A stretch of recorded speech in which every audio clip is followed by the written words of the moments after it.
the sea, is grow plants that encourage birds to come back in.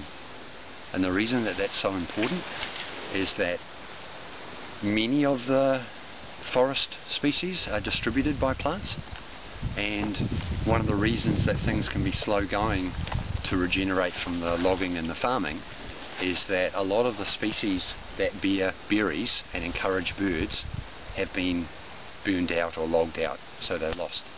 So the birds are struggling to find enough food to build up their population numbers. So particularly birds like kiruru, the big wood pigeon, the native wood pigeon, that is having to travel great distances to gather enough food in order to survive, in order to breed and reproduce.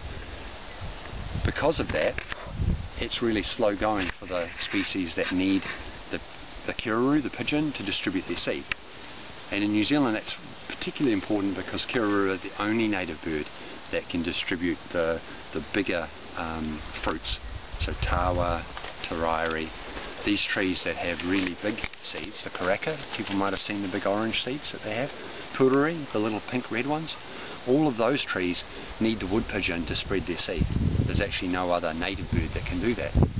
So if we can establish a lot of plants in the lower valley that feed these native birds, so the acacias are particularly good at providing nectar for bellbirds and tuis, and that helps get other fruiting plants established, so lots of coprosmas, the mingi, then in time the bigger forest trees like the ones I just mentioned and pururi and kaiketia will all come in and provide more food, and that provides an abundance of habitat for the birds that are going to help the forest.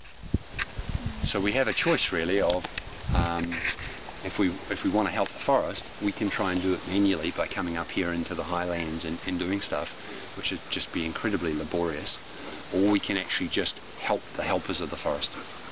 Does that kind of make sense?